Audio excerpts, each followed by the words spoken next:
All right, it's the Denton Nice. Day Show. I'm pumped to welcome on a buddy of mine. We work together at SiriusXM. He's Jeff Gimpel. You can find his podcast, The Read Option. If you're watching us here on YouTube, it'll be in the description below. If you're listening on Spotify or Apple, don't be lazy. Just go to the search bar, type in The Read Option, and you will find it. Jeff, what's going on, man? It's good to talk to you. What's up, Denton? Am I the first guest? Am I the first guest on the new Denton Day Show? You are the first guest. I was Let's combing go. around guys that I wanted it, and you were at the top of the list. I was like, we've been trying to do this forever. I was like, I've no time like the present. I have this new little thing that I'm doing. Let's get Gimple on here. I love it, man. No, thanks for having me. I'm pumped to be on. Excited to get into a whole bunch of stuff, which is kind of the nature of how our normal conversations go. I mean, I figure we have to start with March. We both big fans of college athletics. College basketball is dominating the news cycle right now. How's the bracket look? Do you have all your Final Four teams? Is it completely shredded? Where are we at? So I had Kentucky getting to the Final Four. Right. So obviously the St. Peter's upset comes and you're like, all right, well, my bracket's done. But as our friend Lee Corso says, not so fast, my friend, because I actually am in the 99.7th percentile on ESPN. Really? I have 12 of the 16 Sweet 16 teams in there. My big hitters, I picked Iowa and I had UNC beating Baylor and getting there. So I'm actually doing all right with the bracket, even though it feels like everyone else is kind of, just shredding the papers. What's your setup like when you're watching games? Are you laptop and TV? Do you got multiple TVs going on? You go into a bar to watch a bunch of games? Where do you find yourself normally when it is that first weekend and it's just like one after another after another after another? I am a multiple TVs and laptop guy. Yeah. So we have the setup downstairs where we actually have three TVs up. One of the volume doesn't work on one of them, which is fine. So we set up the Chromecasts and the Fire Sticks, and we get all the TVs up. And then I have a fourth on my laptop, which is usually just because they have it's called Fast Break, which is basically just like Red Zone for the tournament that you can do online. So I'm a big TV setup guy. Get the cheese plate ready. Got this, multiple 6-packs chilling in the beer fridge, and we're ready to rock and roll. It is honestly, man, it's like Christmas morning. It's such a unique event. And like that excitement when you wake up and you're like, it's noon and I'm just going to drink beer and eat food and watch an obscene amount of basketball for the next 4 days. It's the best.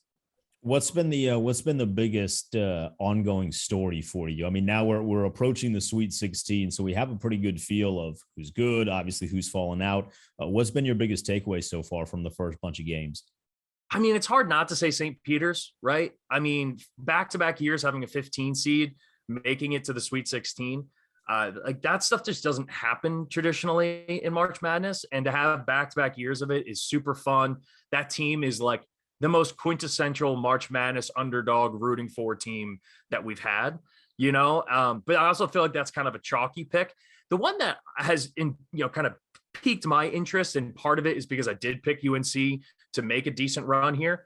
I think this is like the Hubert Davis has like arrived moment, right? Like the fact that they beat a number one seed, the defending national champion, and they beat Duke in Coach K's last game in Cameron. He's rounded off a couple wins where I feel like we've hit the Roy Williams era is officially done, and it's the Hubert Davis era, and we're ready to move on from them. I've been really impressed with North Carolina, and I don't expect them to make any, maybe they make it to the Final Four, I don't know, but I've been a real fan of that whole path, and I like the Tar Heels and what we've seen from them.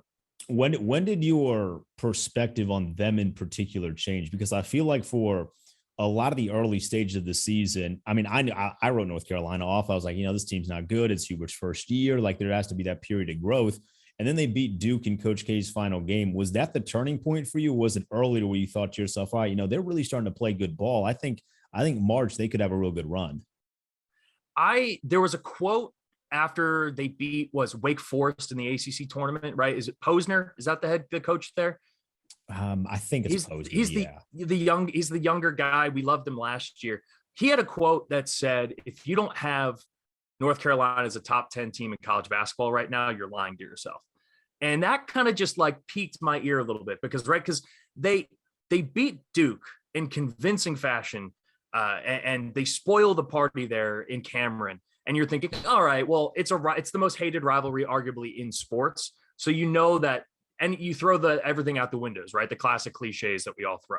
You throw the record book out with these two. But then when you saw them win a couple games in the ACC tournament, you saw the way that other coaches in the ACC were talking about them.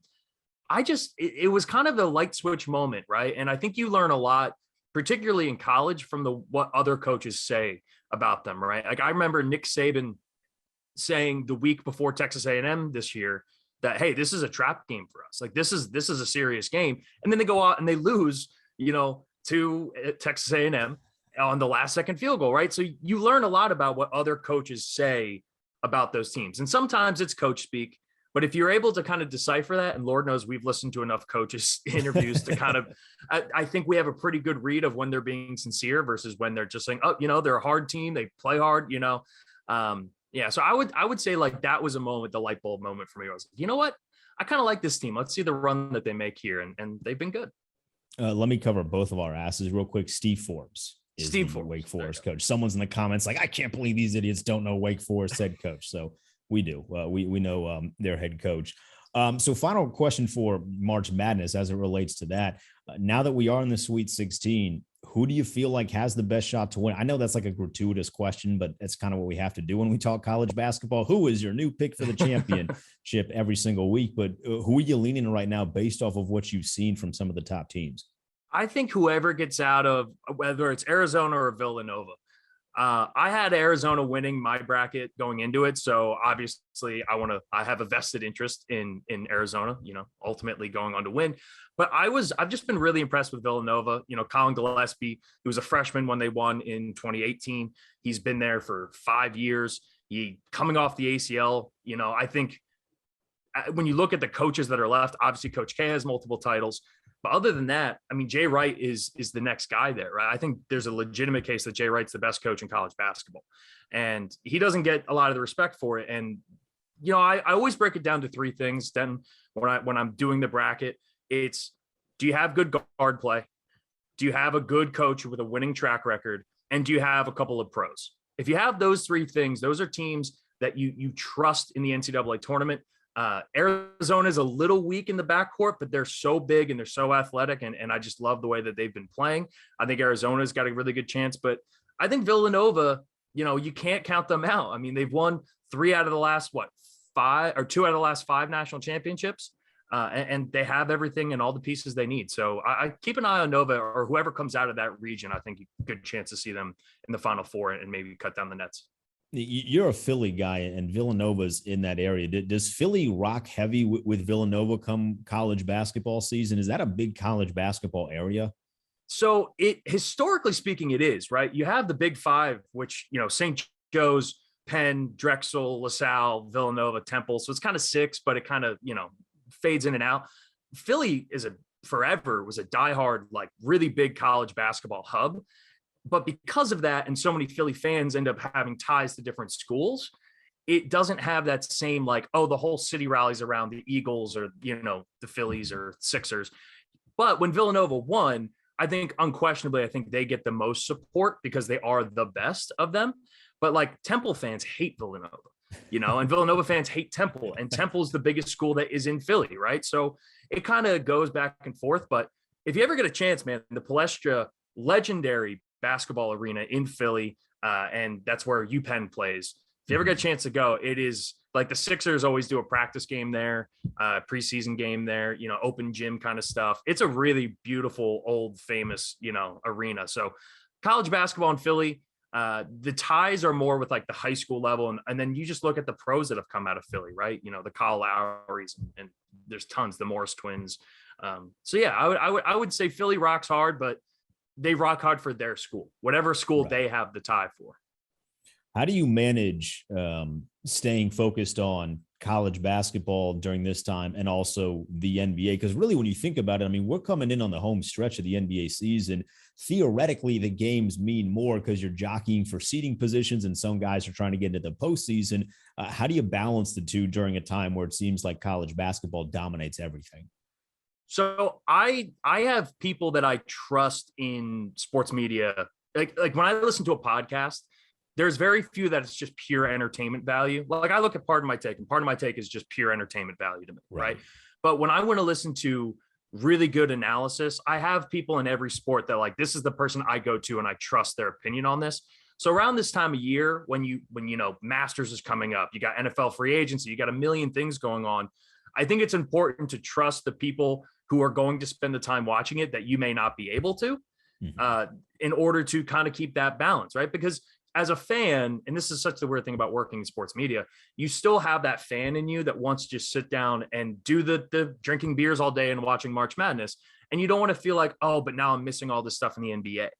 And there's so much sports going on. You know this too. Like, you're a big fan of every sport. Like, you follow wrestling too. I don't know how you keep track of the wrestling storylines on top of everything else.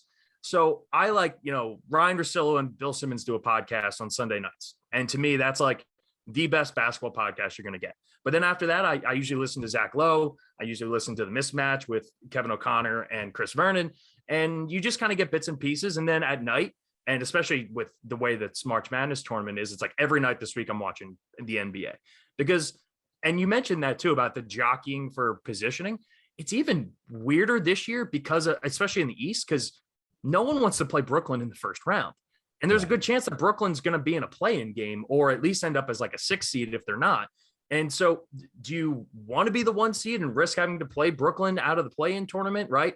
You know, and I think the Sixers are kind of going through a little bit of that right now with, like, they rested Embiid and Harden last night, and, you know, they can deny it all they want. But the Clippers did the same thing last year with the Lakers, you know, where they were resting certain guys because they didn't want to have that first matchup against LA if LA came out of the play-in tournament. And luckily they avoided it, and they got a lot of heat for it.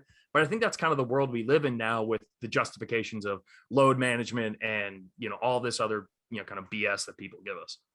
So you mentioned all those podcasts. I know this is like a super niche question, but this is a podcast. So I figure like this is kind of the market for it. When you're listening to all these, because like Russillo and Bill Simmons, excuse me, those two guys can go for like 2.5 hours sometimes on those Sundays.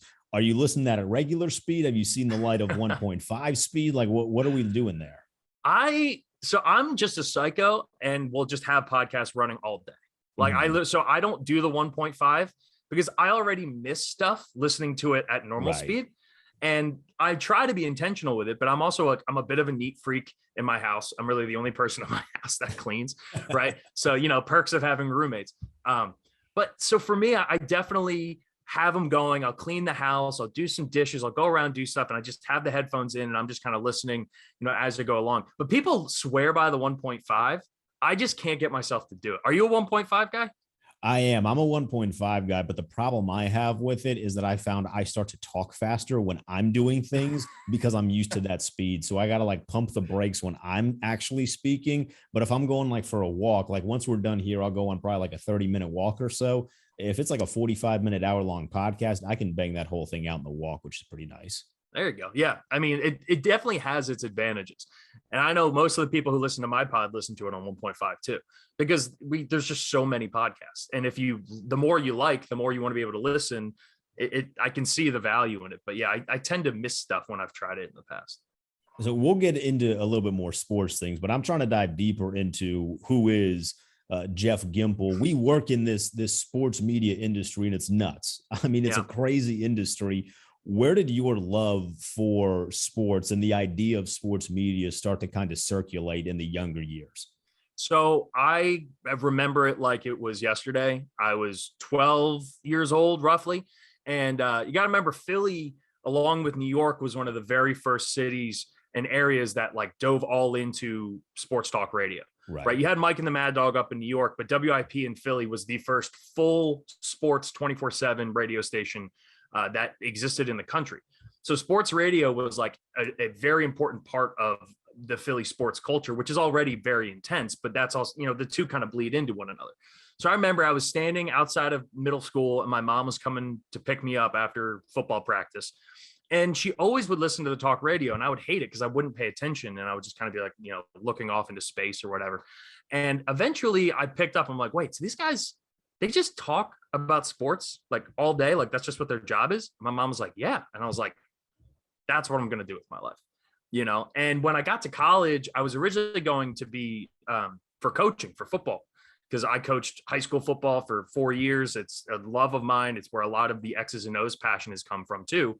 And my playing days got cut short from concussion. So I got into coaching pretty early. And the plan was always, be a coach for 20 years, win a couple of national titles, maybe dabble in the NFL a little bit, get a couple, and then eventually retire and get into sports media. And when I was in college, I wasn't able to get like a position, like an assistant position for students on JMU's football team. So I just pitched this idea of like, I should do a podcast for the university. And I pitched it, and I had to make a mock episode and do everything, but they loved it. And that ended up being my internship. And I got to cover a national championship run and got to do a bunch of really cool stuff there with JMU.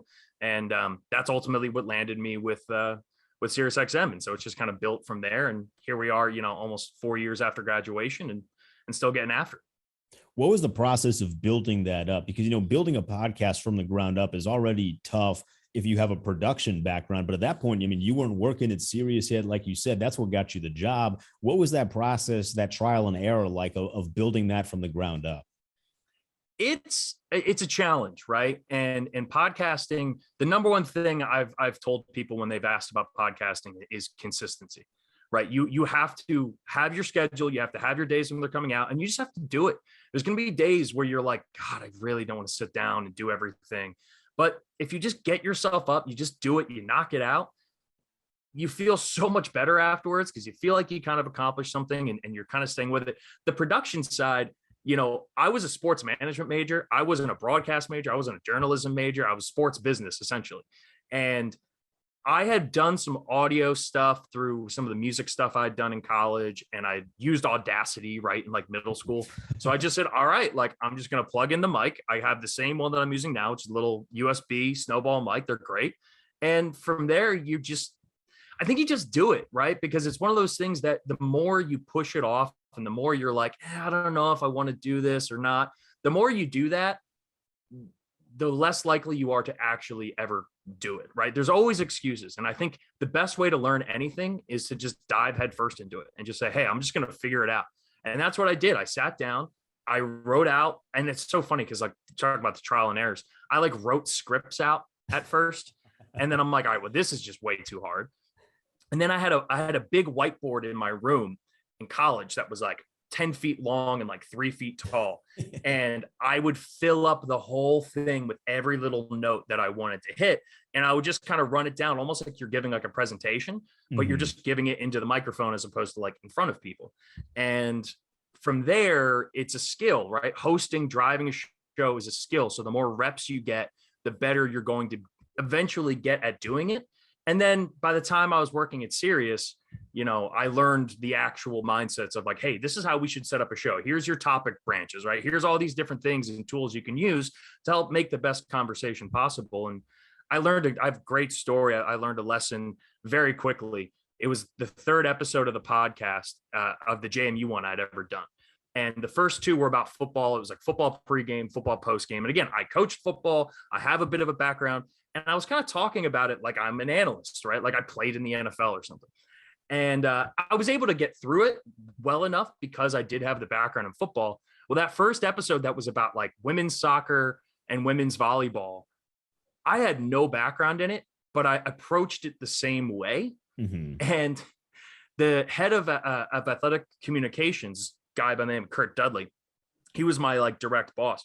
And he calls me and he's like, hey, I have to take this episode down.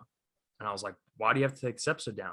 And he's like, you're talking about this stuff. Like you have any idea of what you're talking, like knowing what you're talking about. You don't know anything about women's volleyball or soccer. He's like, you can't talk about it like you're an expert. He's like, don't pretend to know what you don't know, right? Know what you don't know and set it up that way. Be honest, because authenticity I think is along with the consistency is like one of the most important things when you're doing podcasts. If it feels authentic and it feels like your voice and you're doing it, eventually, you start to develop just that cadence and that natural ability to do it. And that was a hard lesson I learned where I got reamed out, and he was absolutely right. Cause I had no idea what I was talking about, but I made it sound like I was some expert in the field. And I don't think you can do that. Were you always comfortable growing up, speaking, doing presentations in front of class and like, really putting yourself out there? Cause when you're in like elementary school, you stand up, that's a frightening thing. I loved presentations. I hated writing papers. I hated doing science projects. I loved giving presentations because it was a guaranteed A for me. There was like a natural thing where I would just get up there. I would figure out, and I remember the light switch clicking in like 10th grade honors bio. And I remember just being like, oh, if I just like know what's on the slides and just talk, then this is easy. Like I don't have to, it doesn't have to be a script. They don't have to say the exact same thing as what I practiced. You know, as long as you know what you're talking about and you're knowledgeable in what it is, you just get up there and talk. And so by the time I was in college, we would do like group presentations and stuff. And I would have like half the class being like, hey, do you want to be in our group? Just because they'd be like, hey, we know the podcast guy can get up there and talk. So Right. I was very lucky that was a natural like kind of thing for me. Now you talk a lot about music, and you and I have spoken when we were doing shows when we could actually, both be in the studio at the same time 2 years ago about music. And correct me if I'm wrong here, but you at one point were in an a cappella group, right?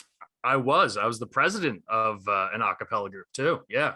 Is The an a JMU cappella overtones. group as fun as Pitch Perfect made it out to be? It's one of my favorite movies ever. So Pitch Perfect, we've had this debate many times because I got into a cappella because of Pitch Perfect. I was in high school when that came out. And the only reason I even found JMU was one of the a cappella groups came to our high school because there was an alumni from our high school who was in the group. And that's how JMU was introduced to me. And I just remember being like, oh, I have to go and do a cappella. Wherever I go to school, I have to do a cappella there. There are some similarities. The one thing about Pitch Perfect that drove me nuts was the whole like, oh, they get together at an abandoned pool and just can create an arrangement with all of these songs back and forth, West Side Story style, passing it off to one another. I'm like, that never happens. That's literally impossible to do. Like you put in so much time and effort to practice those arrangements. There's so many little details, but the whole like, oh, all the groups get together and drink and have a party and do that stuff. That all is very true. That all is very true. Where they're like Anna Kendrick's roaming around JMU's. I mean, I was more of a Chloe guy personally, but I got love for Anna Kendrick. Were they just roaming around like that in a cappella spaces, or was that just Hollywood playing the trick on me? There were, but the difference is, Pitch Perfect made it seem like, oh, these are just like girls who like singing. The girls who like singing are all the musical theater girls, right? So Right. I love musical theater and I love the people I was in a cappella with, but I'll just say as someone, I dated an Anna Kendrick, right? Like one of those girls in college. It's just they're not as, I got to be careful with what I say here.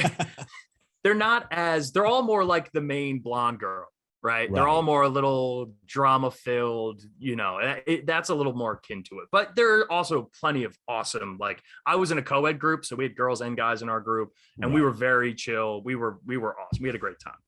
How did some of the things that you worked on with a cappella, I mean, like you mentioned, it's a lot of practice, it's a lot of getting it right. How does that influence some of your creativity now when you're producing a show, when you're hosting a show? Do you see seeds that were sown then starting to kind of flourish now? A little bit. Yeah. I think a big part of it was like a leadership thing for me. Like the creativity stuff with music, I wasn't doing arrangements as much, but I was like a big beatbox guy. Like I did a lot of that stuff.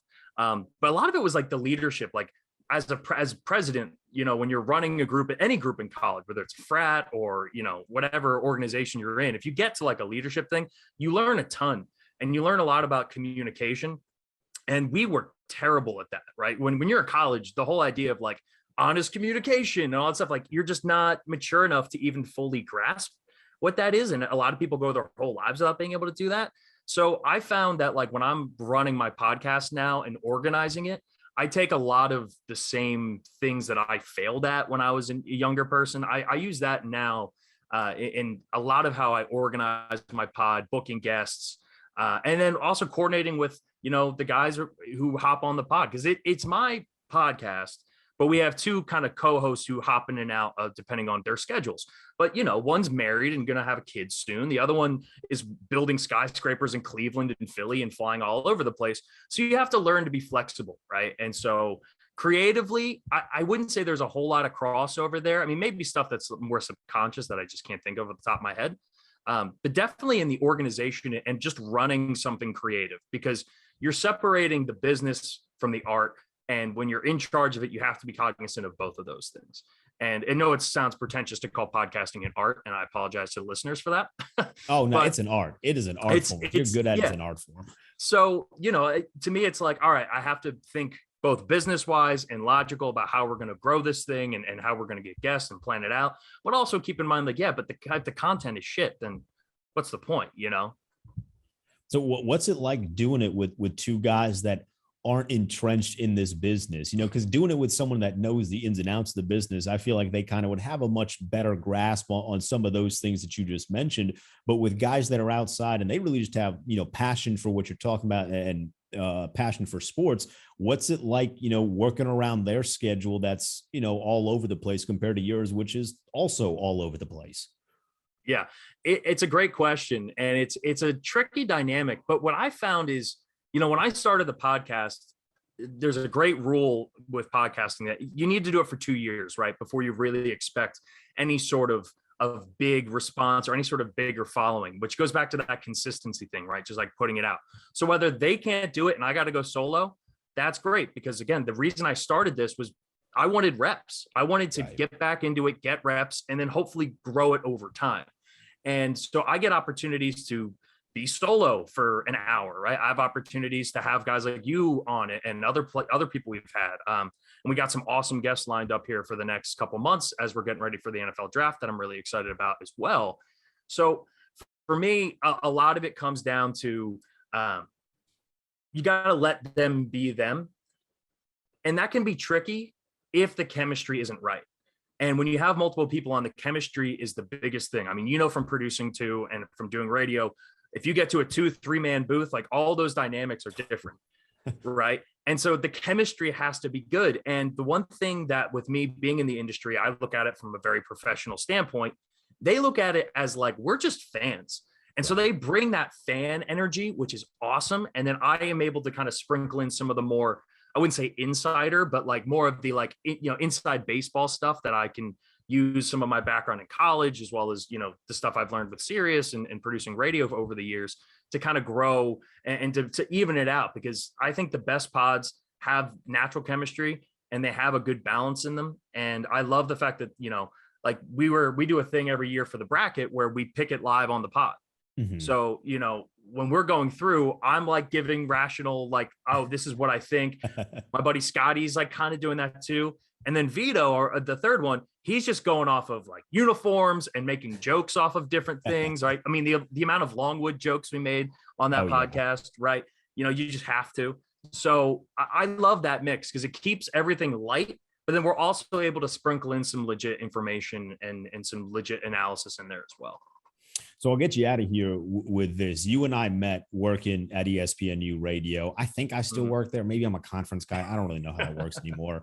But you just recently left, as in like a week or so ago. Walk me through that process. You're still with Sirius. We'll still see each other in the same building. But what was that process like in leaving a place that you would, really called home for the better part of 3-4 years? Yeah, I started on ESPNU the week after I graduated college. Mm-hmm. I graduated. I went on a trip with my then girlfriend to celebrate graduation. I came back to Harrisonburg. I loaded up my car and I moved to DC.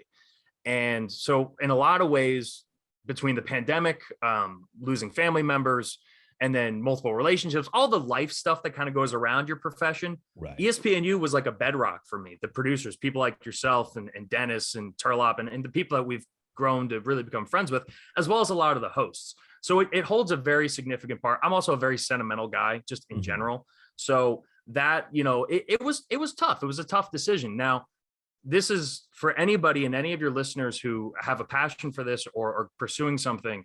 Ryan Russillo has a great thing when he talks about, the quote unquote cool jobs, right? Working in a front office or grinding your way up, coaching, being in sports media, being a journalist, being on air. It's a journey, right? When you're doing the cool job, it's hard and there's sacrifices you have to make along the way. But staying with that consistent mindset of like, hey, you got to do this, you got to keep after it is really important. And for me, I'm taking a step away from the sports side for a short period of time. But what I've found is the second I realize, hey, I'm leaving sports radio, this thing I've been doing for 4 years because of, real life stuff, needing health insurance and that kind of stuff. Right. it just motivated me that much more to want to get back into it. Right. And so all of my sports energy is going into the podcast. And then I'm very fortunate that the people who I'm now working for understand my situation. They want me to be able to be happy and pursue what I want to pursue. So I have a little wiggle room that hopefully I'll be able to, find my spot here in sports again here soon. But it's just a reminder that when you want to do the cool shit, when you want to do the cool jobs, you have to be willing to sacrifice certain things. And for as awesome and glamorous as it sounds, there's a lot of up and downs to it as well. But if you stay consistent and you work hard and you do good work, ultimately good things will come. And I believe in that. And, like I said, sad, bittersweet to be leaving you guys and ESPNU, but friendships I've made and work relationships I've made that'll last a lifetime. And, you're on to bigger and better things. And like I said, that fire is as strong as it's ever been, which is nice it's a nice feeling when leaving something that you're so passionate about. So what's next for the pod? Because you and I were talking beforehand, your schedule it's more full time, but weirdly there's a lot more freedom there for you to invest more energy into the pod now that you have that.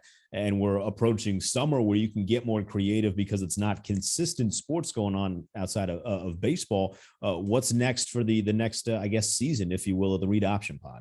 So we have some phenomenal guests. When I left ESPNU, I always felt a little weird asking hosts to come on the pod, just because it's like, hey, I produce radio. I don't you think I'm like, trying to take advantage or whatever. And they're all so busy. But when I left, I reached out to, all the hosts and people I grew to know and said thank you. And kind of was like, hey, can I twist your arm to come onto the pod? And almost universally, they all said yes. So we got interviews with Ryan Leaf coming up. We got interviews with hopefully EJ Manuel coming up. So we're getting bigger guests than we've ever had, which is going to be a huge part of that. We go really, really hard on the draft. We do a live mock draft. We usually do a live stream there the night of the draft, so we can get our kind of instant reactions, which we usually use Twitch for. So, you'll be able to we got to get all that reset up again.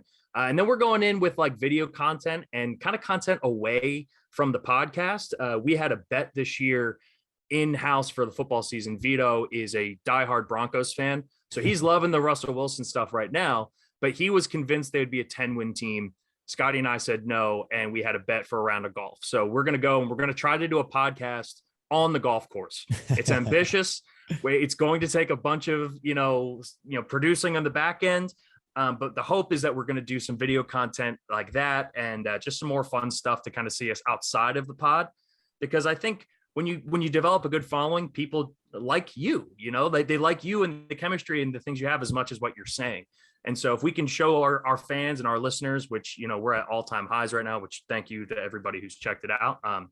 It's been an unbelievable support system we've had. So we're just hoping to make good stuff for the listeners and the people who have helped us get there. Jeff, I can't tell you how much I appreciate it, man. This conversation has been great. We'll have to do it again because I didn't get to half the stuff I actually wanted to get to, but pretty soon here, Zoom's about to kick us off. So thank you, my friend. We'll do it again soon. Absolutely. Thank you, brother. We'll do a home and home. We'll get you on the Read Option and we'll get it all squared away.